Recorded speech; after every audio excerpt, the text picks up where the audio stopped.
Bonsoir, Daniel Brisson. Bonsoir Jean-François et bonsoir à tous les spectateurs de Théovox TV. Hey, je suis vraiment content de te voir ce soir. Tu nous parles en direct de la Floride. Il y en a pour qui la chance sourit.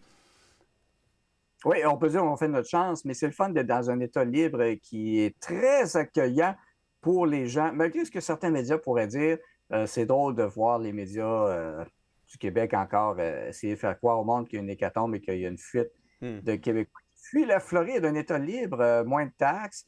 Il y a un coût de la vie variable selon les régions. Les gens ne savent pas. C'est comme le coût de la vie à Montréal, c'est pas le même coût de la vie que Jonquière ou Gaspésie. Donc, les gens, tu sais, c'est gros la Floride, hein? Ouais. Alors, oui, c'est un État très intéressant à découvrir, très large. Il n'y a pas juste la côte Est. Il n'y a pas juste Miami, Fort Lauderdale et Hollywood, The Beach. Hein. Il y a tout le reste. Absolument. C'est un État plus de 20 millions d'habitants, il faut dire. Hein? C'est 21, 22 millions d'habitants, quelque chose comme ça. Quand même. Deuxième parution sur nos ondes, Daniel Brisson. On veut vraiment vous remercier d'avoir accepté notre invitation, d'être avec nous ce soir. Daniel, l'actualité politique est en pleine ébullition. On parle de tensions commerciales, beaucoup, depuis surtout mardi. Tensions commerciales entre le Canada et les États-Unis. On parle des élections bientôt au Canada. Trudeau, Carney, Poilievre, Bernier. On parle de crise économique, puis un avenir incertain pour le Canada. On parle de l'ombre de Trump sur le Canada. On va parler ce soir notamment de la visite de Zelensky à la Maison-Blanche, visite qui n'est pas passée inaperçue. Et on va parler aussi du protectionnisme américain. Derrière ces événements, des enjeux majeurs se dessinent, des enjeux qui façonneront inévitablement l'avenir du Canada et des enjeux qui vont redéfinir les équilibres mondiaux. Le 4 mars 2025, les États-Unis ont mis en place des droits de douane de 25 % sur les importations en provenance du Canada et du Mexique, à l'exception des hydrocarbures canadiens taxés à 10 %. Cette décision a été justifiée par l'administration américaine comme une réponse à l'insuffisance perçue des efforts du Canada et du Mexique pour lutter contre le trafic de fentanyl. On regarde une courte vidéo, puis on commente par la suite cette vidéo-là ensemble. I will do everything, including cut off their energy, with a smile on my face. So, and I'm encouraging every other province to do the same. Quebec, Manitoba, BC, we all have to act in unison. Out east, they rely on our energy. They need to feel the pain. They want to come at us hard, we're going to come back twice as hard. Moi, actuellement, je suis très motivé à me battre contre M. Trump puis ce que ça va nous donner. Moi, je pense que j'ai une certaine expertise en économie, là, puis je pense que l'économie du Québec, dans 1 an, dans 2 ans, va être complètement différente de l'économie du Québec aujourd'hui. Puis je me sens comme une certaine obligation d'utiliser les outils que je connais bien, comme la Caisse de dépôt, comme Investissement Québec, comme Hydro-Québec, pour protéger les Québécois, puis qu'on en sorte même plus fort. Le grand message que je veux envoyer aux Québécois aujourd'hui, c'est que c'est le temps de serrer les coudes. Ça va brasser dans les prochains mois, je dirais même dans les prochaines années. L'économie du Québec ne sera pas pareille dans 5 ans que l'économie qu'on connaît aujourd'hui. Il y a certains produits probablement qu'on n'exportera plus aux États-Unis, mais en échange, il faut absolument qu'il y ait plus de produits consommés par les Québécois qui soient produits par les Québécois. So today, the United States launched a trade war against Canada. Their closest partner and ally, their closest friend. At the same time, they're talking about working positively with Russia, appeasing Vladimir Putin, a lying, murderous dictator. Make that make sense. Canadians are reasonable, and we are polite, but we will not back down from a fight. Not when our country and the well-being of everyone in it is at stake. At the moment, the U.S. tariffs came into effect in the early hours of this morning, and so did the Canadian response. Canada will be implementing 25% tariffs against $155 billion worth of American goods.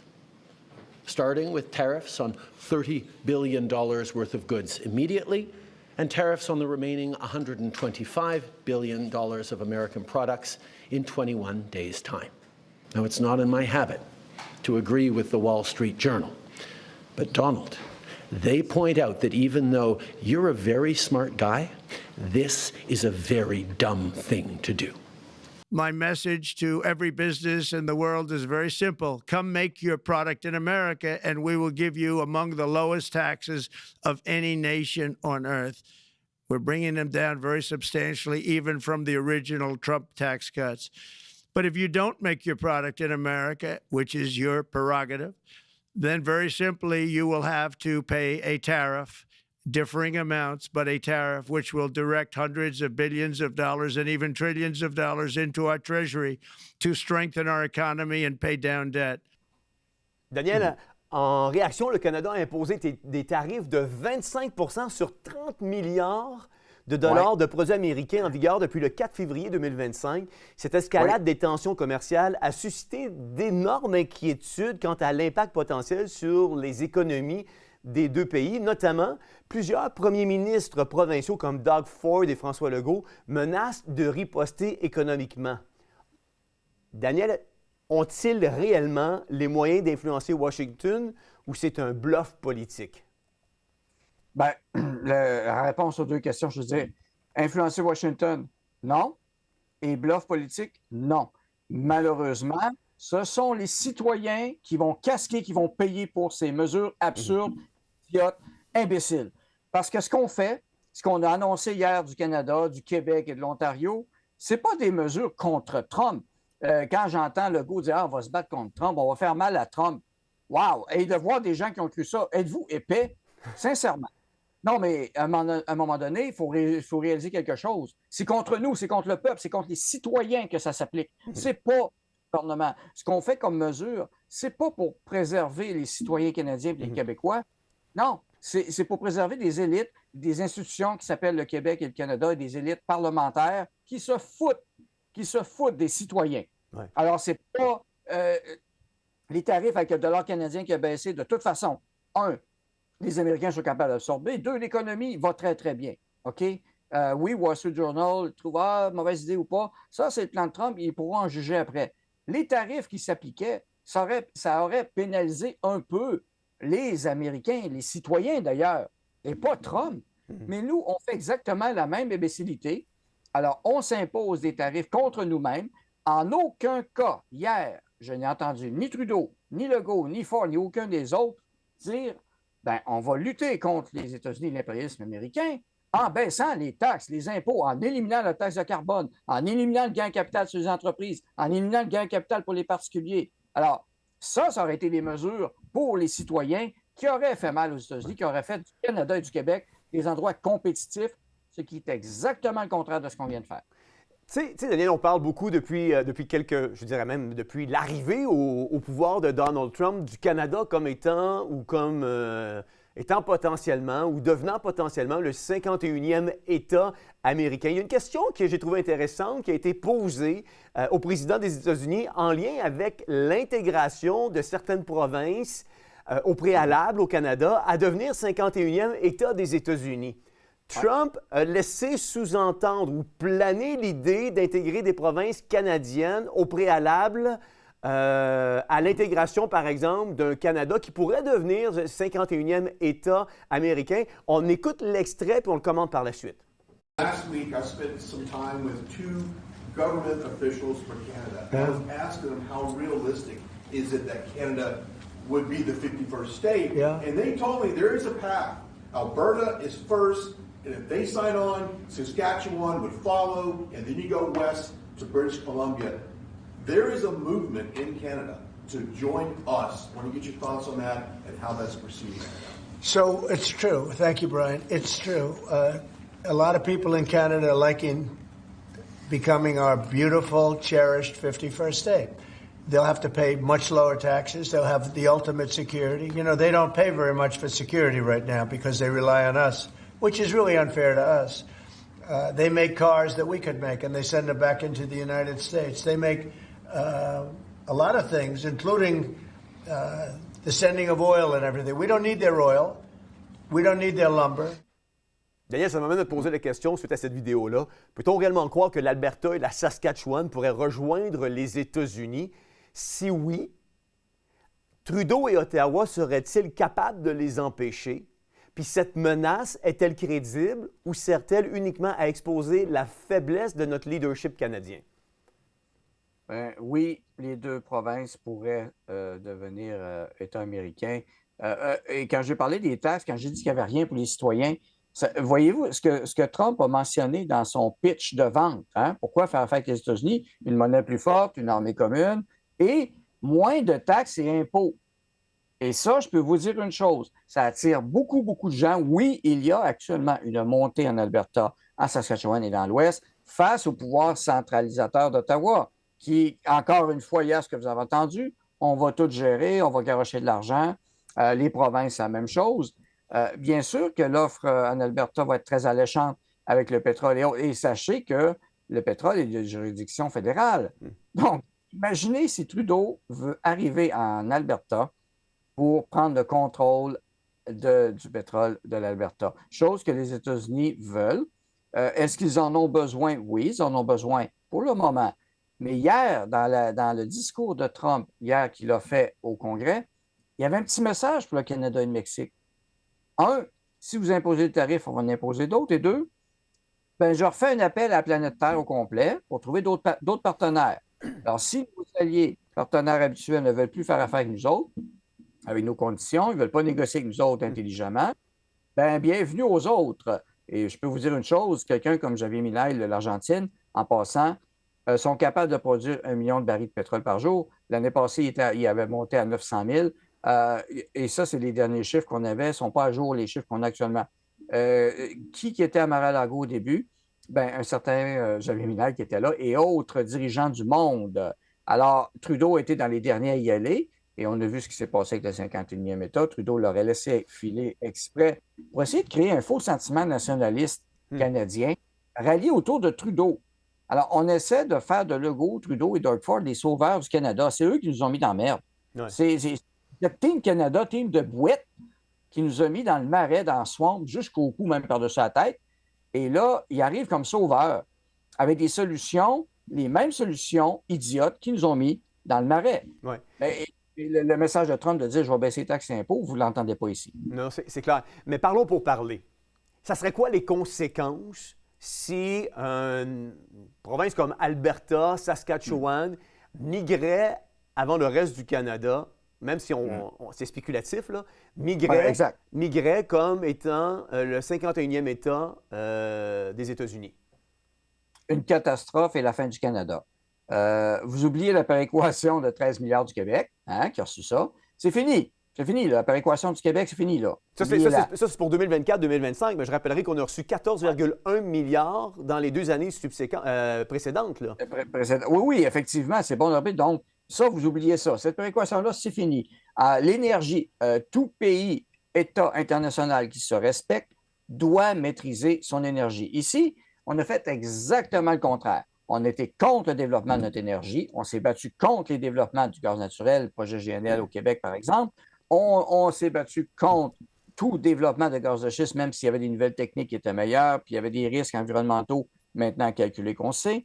Rappelez-vous la déclaration irresponsable de Legault qui avait parlé du pétrole sale de l'Alberta. Alors, ça, c'est ce qu'on a fait comme message, nous, entre les provinces. On n'est même pas foutus d'avoir des ententes interprovinciales comme du monde, premièrement. Mais deuxièmement, la Saskatchewan, il y en a qui disent « Ah, Saskatchewan, c'est pas grave. » Ah ouais? C'est pas mal le grenier du Canada et de l'Amérique du Nord. Alors, imaginez un instant qu'on perde ces ressources céréalières-là. C'est une catastrophe de nourriture, d'enjeu d'autonomie alimentaire. Et ça, il y en a qui ne l'ont pas compris. Manitoba aussi pourrait suivre. Winnipeg est très lié au marché de Chicago. Ça s'est développé, Winnipeg, entre autres, avec les marchandises qui sont par les États-Unis pour le blé, le grain, donc tout. On exporte beaucoup de notre production. Alors là, tout d'un coup, si ça n'appartient plus au Canada, c'est la fin du Canada, il n'y a pas d'autre mot. Ouais. Écoutez, là. Daniel, Mark Carney, il n'y a pas de surprise pour tout le monde, Mark Carney est déjà perçu comme étant le successeur de Justin Trudeau. comment toi, tu perçois Mark Carney? Ben, il y a encore Gérald Botts qui est en arrière, qui manœuvre en arrière. Il y en a qui surnomment, Kevin O'Leary l'a surnommé l'Antéchrist du Canada, d'ailleurs. Mais McCartney, c'est lui qui a amené les mesures de taxe de carbone. C'est lui qui a participé à l'implantation de l'agenda 2030 au Canada avec Trudeau. Pour moi, c'est pourri un comme l'autre, McCartney. Trudeau, McCartney, en fait, ça va être pire parce que lui est intelligent. Il sait ce qu'il en va. Et c'est l'envoyé de la City of London qu'on perçoit actuellement. Je rappelle qu'on n'a pas beaucoup entendu parler du roi Charles et la monarchie britannique. Ils sont là, ils sont juste silencieux, ils manœuvrent par en dessous. Mark Carney, c'est un gars de leur gang à eux. Donc, c'est pas une bonne nouvelle. Il va être désigné premier ministre et les médias, ils ont fait une belle cabale pour lui faire un beau tapis rouge et ça a fonctionné versus Poilievre, moins bien aimé. Puis Poilievre, que lui, il s'est ramassé 2 pieds des plats puis avec des bottines de plomb parce qu'il n'a pas pris position fermement sur plusieurs enjeux. Il a essayé de se jouer assis sur la clôture pour aller chercher du vote des libéraux. Finalement, les libéraux qui étaient déçus de Trudeau, qui pensaient aller conservateurs, retournent vers les libéraux.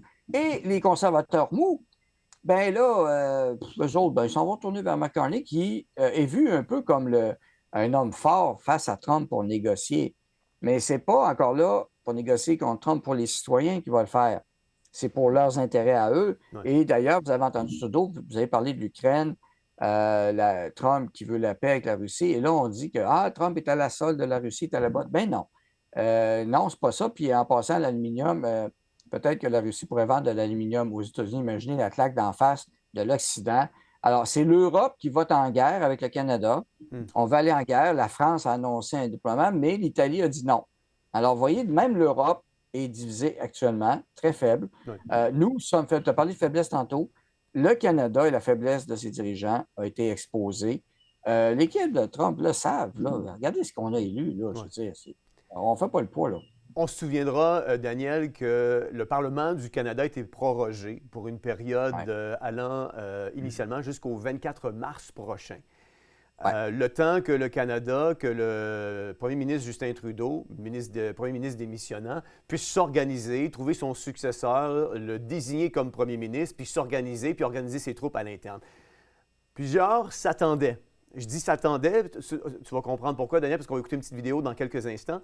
Mais plusieurs s'attendaient à ce que des élections soient déclenchées le 9 ou le 10 mars. Et Justin Trudeau a répondu à la question d'une journaliste par rapport à ceci. On l'écoute à l'instant, puis on va commenter par la suite.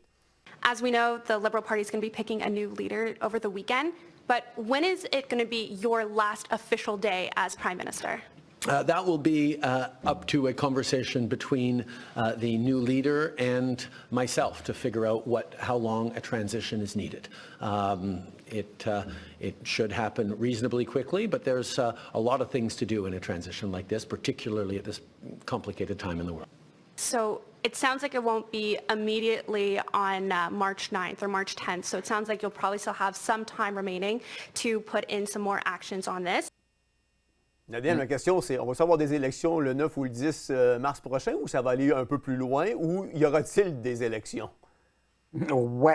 Avant cette déclaration, on s'alignait, puis on a parlé beaucoup au Parti populaire avec Maxime Bernier et autres. On se préparait pour le 10, le déclenchement le 10, c'est sûr.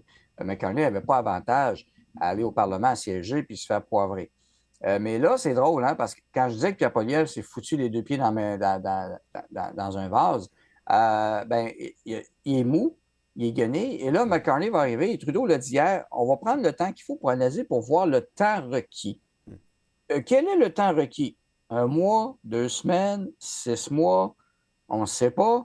Et là, j'ai revu ce matin, encore une fois, des mots comme état d'urgence économique, blablabla, tout ce qu'il y a eu hier comme spectacle. Et on a entendu, une fois de plus, le collabo Jack Mincing du NPD. Ed Broadbent et Jack Layton doivent spinner dans leur tombe actuellement, c'est épouvantable. Mais qui a dit hier, ça presse pas d'élection, il fallait prendre le temps de revenir, siéger, déposer des projets de loi. Alors que Trudeau est un ministre, tu l'as bien dit, démissionnant. Il n'a pas démissionné encore. Il est encore en place. Il a encore des pouvoirs exécutifs. Tant que le passage n'est pas fait, il peut diriger. Il peut amener un cabinet spécial. peut-être même passer des décrets, qui sait, chose que les gens adorent au Canada, malheureusement. On l'a vu avec la COVID. Donc, bref, ça ne regarde pas. On souhaite des élections le plus rapidement possible. Est-ce qu'ils vont être le 10 ou le 24? 25 mars, 26 mars, un vote de non-confiance. Rien n'est moins sûr actuellement parce que le NPD, ils sont endettés. Ils ne sont pas pressés. Les sondages ne leur sont pas favorables. McCartney, ses sondages oscillent. On parle maintenant, dans le discours, de gouvernement minoritaire, que ce soit conservateur et ou libéral. Mais on ne parle plus d'une écrasante majorité comme les conservateurs semblaient s'aligner. Donc, ça ne va pas bien pour les conservateurs, mais ça va mieux pour les libéraux qui ont des très, très bonnes possibilités d'avoir plus de gains. Écoute, quand Trudeau a annoncé qu'il allait démissionner, on parlait de peut-être 35 députés libéraux élus. Là, on est revenu à un nombre comme 120 députés libéraux, Montréal et Québec. Montréal, Québec. Montréal va voter libéral, mais ailleurs aussi, un peu dans l'Estrie peut-être. Et ainsi que l'Ontario, qui revire de bord vers le Parti libéral, et même l'Alberta. Je prédis 5 libéraux en Alberta. Oui, parce qu'il y a un été mou. Même le Manitoba aussi, le NPD, le Parti libéral est allé chercher des votes chez le NPD. Et au Québec, même chez le Bloc québécois, ça c'est fascinant. Il y a des gens qui voulaient s'aligner pour voter Bloc, qui vont voter McCartney comme sauveur du Canada, encore une fois. Je ne sais pas si c'était prévu du côté de l'équipe de Trump, probablement pas, mais les services de renseignement, ça existe. On a des consulats, des ambassades qui ramassent l'information chaque jour. Ils connaissent les partis, ils voient les divisions qu'on a, les tensions à l'interne qu'on a. Comme j'ai dit, je reviens encore, on n'est même pas foutu de faire des ententes interprovinciales. Ouais. Alors que si vous ouvrez une entreprise aux États-Unis, exemple, que ce soit Floride, Tennessee, New Hampshire, Delaware, Colorado, peu importe, vous avez accès à tout le marché américain. Ouais. Il n'y a pas de frontières tarifaires, alors que vous avez même des bières interdites de vente encore au Québec qui sont au Nouveau-Brunswick et vice-versa. C'est totalement absurde. On est un modèle de taxeux. Et c'est ça notre modèle. Ça ne peut pas tenir la route. C'est clair qu'on est en position de faiblesse économique maintenant. Oui. Ça serait peut-être utopique de penser que le Parti populaire du Canada pourrait être le prochain gouvernement au pouvoir, mais si on avait, Daniel, à espérer quelqu'un qui peut défendre peut-être les valeurs des Canadiens, est-ce que tu opterais plus pour un homme comme Carney ou tu opterais plus pour un homme comme Poilievre? Moi, c'est ni l'un ni l'autre de toute façon. Poilievre, peut-être qu'il y aurait des politiques qu'on pourrait un peu s'entendre. S'il ne valse pas et s'il ne fait pas trop la girouette, s'il est prêt à sortir de l'accord de Paris, bien sûr qu'on va appuyer ça. S'il est prêt à éliminer la taxe de carbone, mais il ne faut pas juste faire semblant. Ça veut dire qu'il faut mettre à pied les 440 fonctionnaires qui ont été engagés pour gérer cette taxe de carbone et s'engager à ne plus retourner les chèques aux provinces qui ont reçu l'argent. Est-ce qu'il aura le courage de le faire si on a un gros doute là-dessus? Bien sûr, c'est Maxime Bernier qu'il faut avoir. Le meilleur qu'on pourrait souhaiter actuellement, c'est un gouvernement minoritaire, que ce soit libéral ou conservateur, ça ne changerait pas grand-chose. Et Maxime Bernier élu qui aura la balance de pouvoir. Ça serait génial. Et là, on pourrait faire du chemin très intéressant. Encore une fois, tu as mentionné au début, je suis en Floride. Sachez que vous n'avez pas parlé beaucoup, pas vous, mais les médias au Québec. J'en ai parlé la semaine dernière. Même la Floride s'est engagée dans un mode Doge, comme Elon Musk aux États-Unis, de réduction des dépenses. Et il coupe des projets farfelus, même ici en Floride, déjà que c'était compétitif. Et DeSantis a même proposé une mesure qui pourrait faire un effet boule de neige énorme, soit l'élimination, écoutez bien ça, des taxes sur l'immobilier. Pensez-y 2 minutes. Ouais. Fait qu'imaginez le boom de construction que ça fait. Et si ça passe en Floride, c'est un projet de loi qui a été déposé, c'est en débat. Si ça passe, imaginez là au Québec, toutes les constructions neuves, il n'y aurait plus de taxes. Voyez-vous l'impact que ça aurait? Clairement. Les taxes de bienvenue, toutes ces cochonneries-là, ça disparaît. Alors, c'est une vague vers une fiscalité plus responsable des gouvernements qui s'en vient. C'est une bonne chose, mais aussi plus d'argent dans les poches des gens en réalité pour de vrai. Ça veut dire qu'on élimine les programmes farfelus, comme arrêter de payer 20 millions pour voir si les souris peuvent devenir transgenres, par exemple, comme ça a été découvert. Sachez qu'au Québec, c'est, chers amis, si vous voulez voir des scandales, allez sur FNL, Freedom News, on a partagé Daniel Brisson, Parti populaire, les scandales du Global Affairs Canada, donc Affaires mondiales Canada, c'est l'équivalent du USAID. Et on a même su hier, c'est drôle, que les Américains ont payé pour un fonds canadien de développement, je ne sais plus quoi. Alors, sûrement que les Américains, quand ils vont voir ça, ils vont dire que c'est ça, pour le Fonds culturel canadien. Donc, les Américains ont financé un fonds culturel du Canada. Je pense que quand ils vont voir ça, ils vont dire, hey, puis tous les responsables ont été tagués, ce programme-là va disparaître assez vite. Ouais. Donc, on s'en va vers un nouveau modèle de fiscalité différente, plus à la pièce peut-être, mais plus conforme à la réalité aussi, mais vraiment plus de liberté. Parce que la fiscalité et l'argent et les salaires, comme j'ai dit, le jeudi, quand les gens reçoivent leur paie, vous regardez, c'est un salaire brut. Puis après ça, il est nettoyé par le gouvernement. C'est pour ça qu'on appelle ça les bruts du gouvernement qui ont position. On appelle ça salaire brut. Puis une fois que le salaire est nettoyé, bien, on appelle ça salaire net. Puis se passer, on leur taxe encore. Voilà. Donc, mais on est dans ce mode-là, malheureusement, nous ici. Oui. Daniel, très, très, très rapidement, parce que le temps file, puis il me reste encore plusieurs questions, donc de façon accélérée. Avec la montée des tensions économiques et politiques entre le Canada puis les États-Unis, le pays est-il condamné à choisir entre le protectionnisme américain et l'intégration plus profonde au système mondialiste? C'est une très bonne question. Peut-être les deux, balance des deux, mais on veut trouver des nouveaux partenaires. C'est bien de ne pas avoir tout à un seul fournisseur. Mais est-ce qu'on va être plus intégré? Il faudrait le faire. Peut-être une nouvelle entente, et c'est un peu ce que Trump fait. Peut-être qu'on ne devrait pas avoir de barrière du tout entre les États-Unis et le Canada, par exemple, en étant plus intégrés, et ainsi de suite. On serait une puissance économique, tout le monde ensemble, tout en gardant notre souveraineté. Mais encore là, on parle des gros ensembles. Hein. Je ramène le fait, il faut viser la souveraineté citoyenne, la souveraineté du peuple. Ce sont les peuples qui bâtissent et qui font les pays. Pour ce qui est de l'intégration mondialiste, on sent une pression encore de vouloir garder la mainmise là-dessus. L'Europe, les globalistes du WEF ont perdu un peu le contrôle. C'est clair. Et le prochain sommet du G7 va être très intéressant, ou du G8, tout dépendant. Là, je sais que ça va faire jaser. On tient à rappeler aux gens en passant que le G7, 52 du budget du G7, c'est les Américains. Donc, si on exclut les Américains du G7, il n'y a même plus de G6. Je veux dire, on n'aura même pas moyen de payer ça.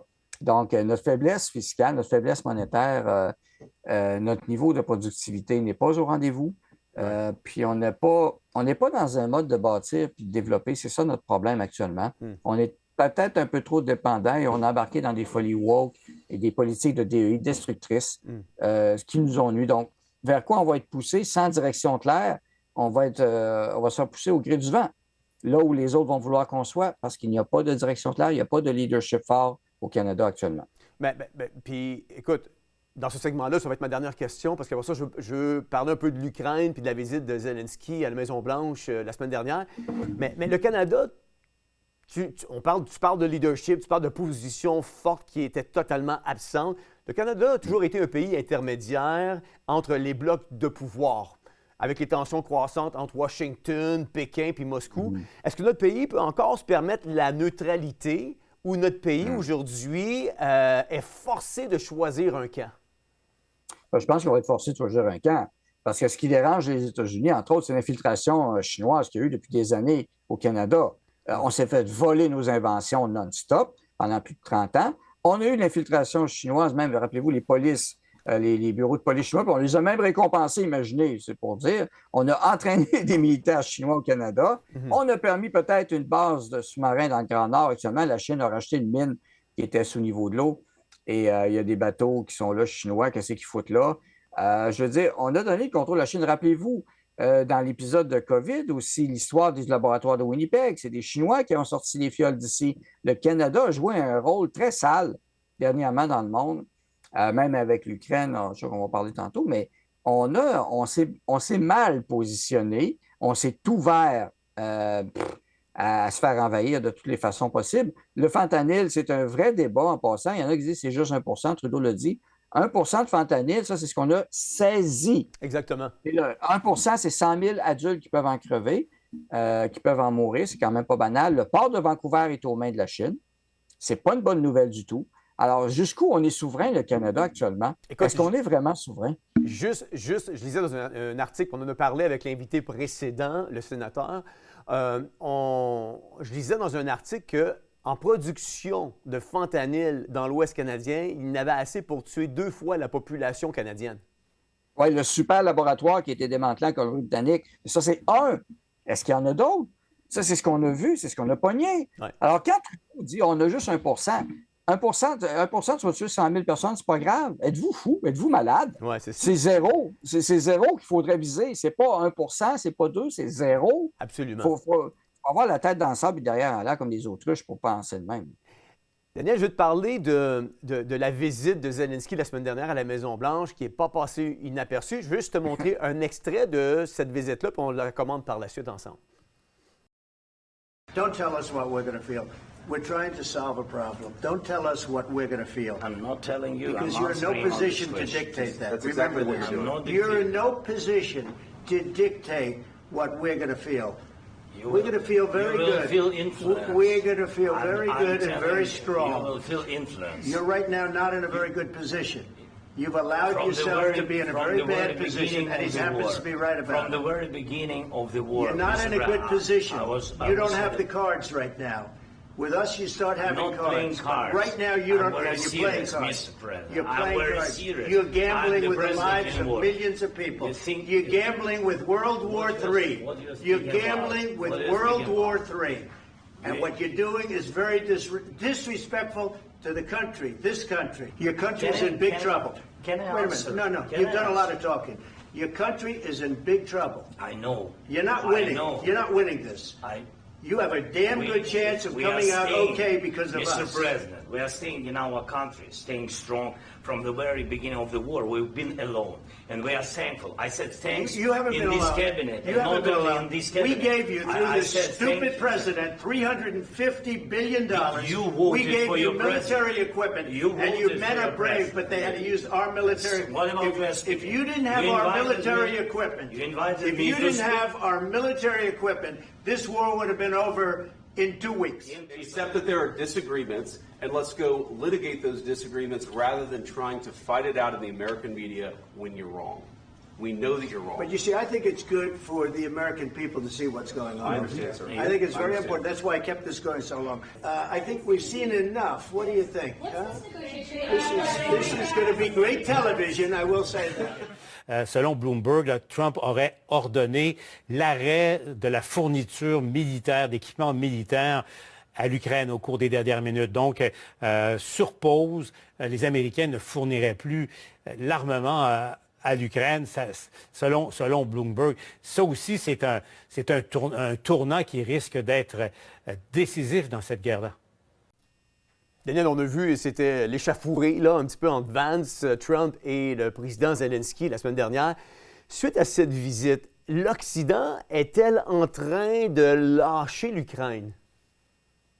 Oui, bien, en fait, Trump, il l'a dit, il a fait exprès un peu pour le montrer. Il a dit, c'était prévu, planifié, plus ou moins. Ce qui était planifié, peut-être, de Trump, c'était de l'exposer. J.D. Vance a essayé de jouer quand même un bout diplomate, mais Trump l'a exposé aux médias, puis il l'a dit à la fin, il dit, regarde, là, je pense qu'on a assez vu. C'est quoi vos questions aux journalistes? Là, la face du monde l'a vu. Parce que si ça s'était passé derrière les portes closes, encore une fois, on aurait dit, pauvre Zelensky, Trump ici et ça. C'est clair que Zelensky a manqué de gratitude envers le peuple américain actuellement. Et Trump lui a dit, c'est pas toi qui décide, c'est pas en position, là, c'est nous autres qui t'ont aidé. Si on t'avait pas aidé, ça serait déjà fini. Alors là, il va falloir négocier la paix. Tu joues avec des millions de vies, tu joues même avec la guerre mondiale. Trump, lui, il n'en veut pas de guerre mondiale. Il veut la paix, il ne veut pas de conflit. Il ne veut pas d'ingérence autant que possible d'un comme l'autre, comme ça se faisait dans le passé. Sa doctrine est claire, et même dans le premier mandat, était claire. Sa doctrine, c'était peace through strength, c'est-à-dire la paix par la force, mais pas par l'imposition, juste en étant, on est là. La politique du big stick un peu qui revient. Mais pas juste le big stick des États-Unis. Ils cherchent un peu des partenaires ou quelque chose pour balancer le tout. Mais avec l'Ukraine, ça s'est tellement mal passé. Et là, l'Occident, il y a eu les deux mondes en Occident. On a vu du côté pauvre Zelensky, qui était setupé par Trump est méchant, mais on a même eu l'Ukraine, le Parlement ukrainien, qui a voulu peut-être lancer une procédure de destitution contre Zelensky et qui s'est un peu excusé. Alors, on tient à rappeler aux gens, le Parlement ukrainien s'est un peu excusé de la tenue de leur président Zelensky, qui, soit dit en passant, avait annulé des élections démocratiques. Petite créature de la CIA peut-être. Mais bref, la déclaration du Parlement est claire. Ben oui, je veux même en lire quelques extraits, Daniel, si tu me permets, parce que je sais que tu me l'avais envoyé cette semaine, puis je l'ai lu, puis je l'ai traduit en français. Il y a des segments qui sont assez vraiment percutants. Tu sais, ça nous parle que le Parlement ukrainien a qualifié l'aide des États-Unis à l'Ukraine dans les moments les plus difficiles de crucial et a exprimé sa gratitude au président Donald Trump, au Congrès américain et au peuple américain au nom de tous les Ukrainiens. Ça nous dit plus loin, le peuple ukrainien désire la paix plus que quiconque dans le monde et croit que le rôle personnel du président Donald Trump et ses efforts en faveur de la paix seront déterminants pour mettre rapidement fin aux hostilités et parvenir à la paix pour l'Ukraine, l'Europe et le monde. Puis ça disait encore, le Parlement d'Ukraine salue les initiatives du président Donald Trump visant à lancer un processus de négociation en vue d'assurer la paix. Fait que quand on nous dit qu'ils ne veulent pas la paix et qu'ils veulent continuer la guerre, on vient d'avoir du Parlement d'Ukraine tout à fait le contraire là, de ce qui est dit ou divulgué dans les médias. Là. Ben oui, Zelensky est envoyé par l'Union européenne, dans le fond, parce que quand il a parlé, Zelensky aussi, il a parlé des fois, quasiment, je n'ai pas calculé, mais ça doit être quasiment 50-50, si ce n'est pas plus, pour l'Union européenne. Il essayait, il a été envoyé là, lui, là, ouais, vas-y, puis là, tu parles pour l'Union européenne, sauver l'Europe, nous protéger. Il était envoyé là comme un dummy, là, puis vas-y, fais le show en avant. Puis c'est pour l'Union européenne. Clairement que là, ça ne marche pas, puis eux autres veulent la guerre. Et ils veulent la guerre, faut-tu... Et là, il y a très, très peu de dirigeants mondiaux sur la planète qui souhaitent la paix. Pensez-y 2 minutes. Vous avez Donald Trump qui parle de paix, vous avez Maxime Bernier au Canada qui parle de paix. Comme autres politiciens qui parlent de paix, vous avez peut-être l'Italie qui commence. Vladimir Poutine a parlé de paix. Le Parlement ukrainien parle de paix, mais pas Zelensky, pas les autres. Et même, Zelensky leur a dit, puis Trump l'a dit, il nous a menti. Il veut la guerre, on n'est pas prêt d'avoir la paix, on va être en guerre pour longtemps encore. Ça, c'est Zelensky qui a dit ça. Donc, Trump a dit, hey, il a menti, il ne veut pas la paix, lui-là. Là. Non, c'est clair. C'est clair. Vous parlez de paix, l'ONU. Où est l'ONU? Est-ce qu'on entend parler de la paix? Est-ce que vous entendez la France parler de paix? Ben non, ils se préparent à envoyer des troupes. On s'embarque plus dans une logique de guerre que de paix, malheureusement, actuellement. Le financement canadien de l'Ukraine, on le sait, c'est colossal. Tout comme les États-Unis, ça a été colossal. À notre niveau, à nous, cependant, parce qu'on n'a pas 400 millions d'habitants, on en a près de 40 millions ici. Pendant que nos propres citoyens souffrent économiquement, on a envoyé des milliards et des milliards de dollars pour la guerre en Ukraine. Est-ce qu'on est face à un scandale de détournement de fonds sous prétexte de guerre, selon toi, Daniel? Absolument. Bon, oui, ça va prendre un doge au Canada pour une enquête. Où sont allés, je le dis depuis le début, et c'était même pas une crainte ce que j'avais, je veux dire, c'était écrit gros de même. Où sont allées les armes? Où sont passés les milliards? Où est allé l'argent? Qui en a bénéficié? Est-ce que ça s'est rendu? Bien, même les États-Unis, avec le Doge et Elon Musk, qui ont commencé à fouiller, il y a une enquête qui a été lancée, et ça ne fait pas l'affaire du monde. Où sont allés les milliards et l'argent? Est-ce qu'on a pris l'argent pour dire qu'on aide l'Ukraine, et sous faux prétexte, et de l'autre bord, on prend une partie de cet argent-là, on le remet ailleurs, dans d'autres programmes XYZ qu'on ne connaît pas, qu'il faut cacher. Parce qu'il y a un manque de transparence là-dedans. Et encore là, les armes, oui, il y a eu des armes américaines et canadiennes envoyées en Ukraine. On a participé à ça. D'ailleurs, Trudeau a annoncé encore 25 chars d'assaut légers, des blindés, pas des chars d'assaut, pardon, des blindés sur roues, là. Des CAV 2 ou 3, je ne me souviens pas du modèle, mais c'est des véhicules à 8 roues. 25 qu'on envoie. L'armée canadienne, comme si on n'en avait pas besoin, nous autres, notre armée. Tu as parlé tout à l'heure un peu de neutralité.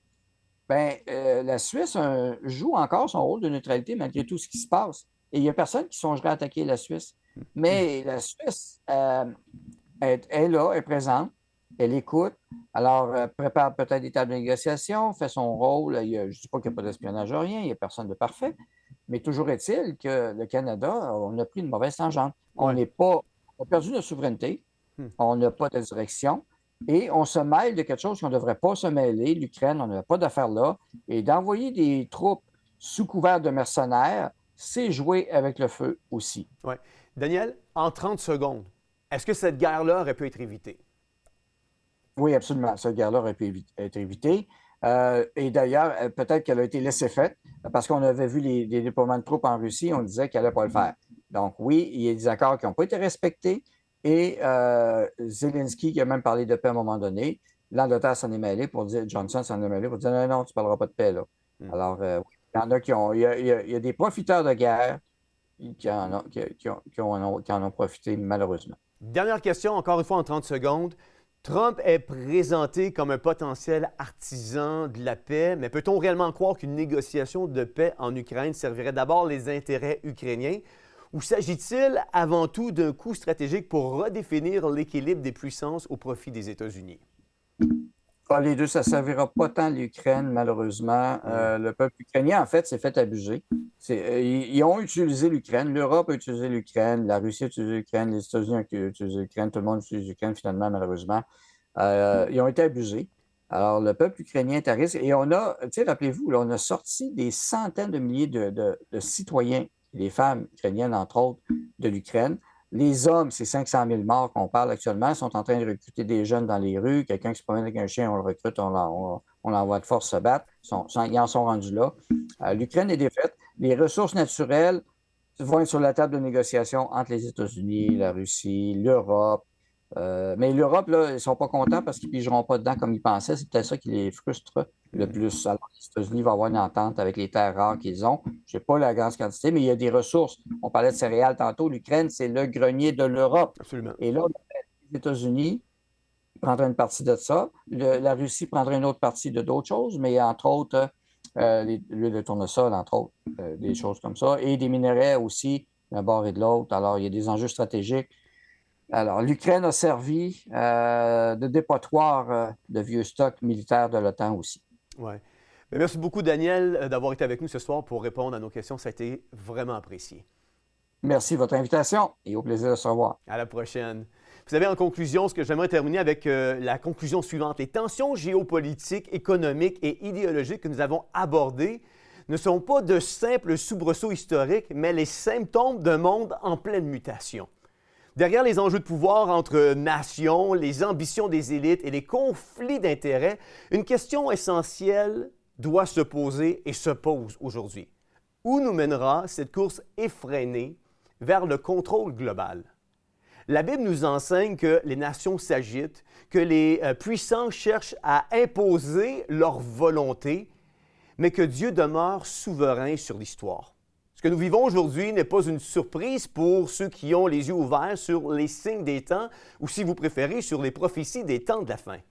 Daniel, le chapitre 2, le verset 21 dira « C'est lui qui change les temps et les circonstances, qui renverse et qui établit les rois. » Malgré les ambitions des hommes, c'est Dieu qui établit les rois et qui façonne l'histoire. Ni Trump, ni Trudeau, ni François Legault, ni les élites mondialistes ne peuvent imposer un plan qui échappe à sa volonté, à la volonté ultime de Dieu. Matthieu, le chapitre 24, le verset 24 dira « Car il s'élèvera de faux Christ et de faux prophètes, ils feront de grands prodiges et des miracles, au point de séduire, s'il était possible, même les élus. » Entre propagande médiatique, guerre économique et crise artificielle, notre époque est marquée par la manipulation. Jésus nous a averti que le mensonge serait un outil puissant utilisé pour tromper les nations. Dans 1 Thessaloniciens, chapitre 5, le verset 3, ça nous dit « Quand les hommes diront ou crieront paix et sûreté, alors une ruine soudaine les surprendra. » Alors que certains prônent la paix par la diplomatie et les négociations de pouvoir, la Bible nous rappelle que la paix véritable ne viendra seulement que par Jésus-Christ. Toute solution humaine qui exclut Dieu est une illusion passagère vouée tôt ou tard à l'échec. Face à tous ces événements, nous devons demeurer vigilants, enracinés dans quoi? Enracinés dans la parole de Dieu et engagés à défendre la vérité. Nous sommes appelés non pas à succomber à la peur ou à la confusion, mais à discerner les temps dans lesquels nous vivons et à être la lumière du monde, à être cette vérité morale et spirituelle et à proclamer l'espérance qui se retrouve seulement en une personne, et j'ai nommé le Seigneur Jésus-Christ. C'est Jean-François Denis qui vous dit bonne réflexion et à la semaine prochaine.